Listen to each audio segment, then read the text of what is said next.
Before Game 2 of tonight's PWHL Walter Cup final, Minnesota was looking for someone to swing the momentum back in their favor. So they switched goaltenders and went back to Nicole Hensley, and the move paid off as she stopped all 20 shots that she saw for a 3-0 shutout. And now the series is tied 1-1, heading back to Minnesota. Hey everybody, welcome into Clearing the Benches, your one-stop shop for daily fresh hockey content. If you go ahead and hit your subscribe button right now, every single day we'll bring you in a new hockey video to enjoy. Well, in their semifinal round against Toronto, Minnesota made a goaltending switch and it paid off. They have a gold and silver medal winner in Nicole Hensley, and she started game 1 in that series. They were looking for a spark, so they went over to Maddie Rooney. She played great. She went on to win that series for Minnesota, and they kept her in game 1 of the Walter Cup final. She took the 4-3 loss in that game. Minnesota's looking for a little spark, so they went back to Hensley. Again, great move. It paid off. I can't say enough about Minnesota's defense. They are doing such an excellent job in this series, keeping Boston's big scorers out on the perimeter. In today's game, Minnesota got 2 goals from Sophie Jacques.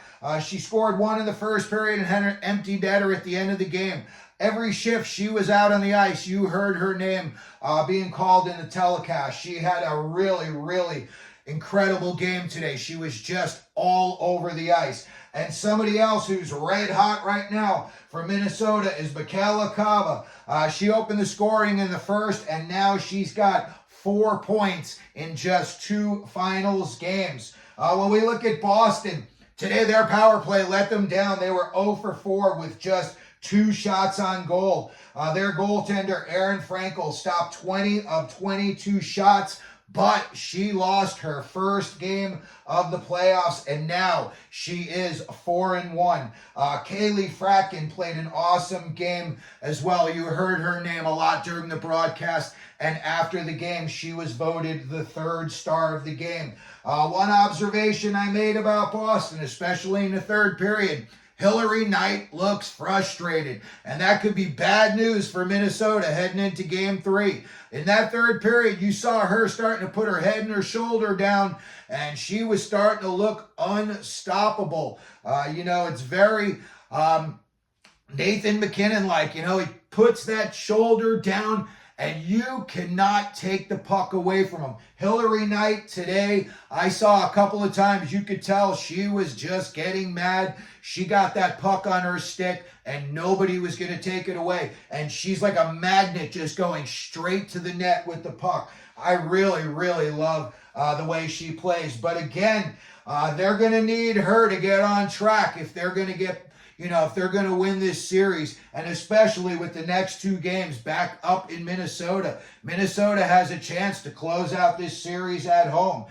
When we take a look at Game 3, it's going to be at the XL Center, Minnesota, on Friday night, May 24th. It's going to be 7 o'clock Eastern Time, 4 o'clock Pacific Time.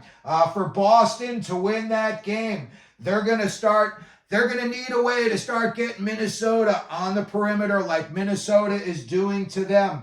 When I watch, when Minnesota's in Boston's zone, it seems like there's a lot of net front presence. There's a lot of center ice chaos. So if Boston's going to win, they're going to have to figure out a way on defense to really clear that out, and they're going to have to give Frankel a better view of some of these shots. I saw a couple of shots that missed the net that if they'd have been on net, the score could have been a little bit worse. So when I look at what Minnesota would need to do, they're going to need to keep the momentum going. I see what they did in today's game, and you could tell they had swung the momentum back in their favor big time. And again, heading back, the next 2 games are at home for them. If they could use that momentum in Game 3 and win, like we said, they could close it out in the following game after that. Again, when I was looking at Boston, something else they're going to need to do.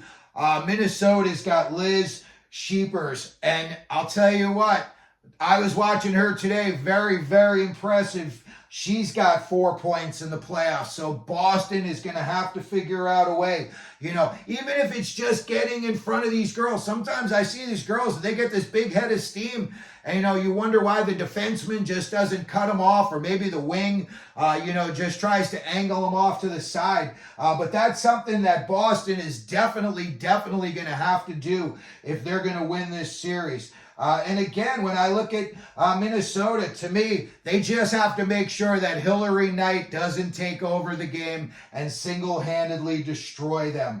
I saw her in the third period, and I said, uh-oh, if this game went another period, who knows what the outcome might have been. And again, I think something that Minnesota's doing that's really working well for them is every line they throw over the boards, they're in on the forecheck, they're back checking. They're not giving Boston any kind of space at all. And again, if Boston's going to come back and win this series, they're going to have to fight through that, and they're going to have to find out a way to get back into, you know, those really good scoring areas. So again, today, you know what? It was an excellent game. There was a lot of back and forth.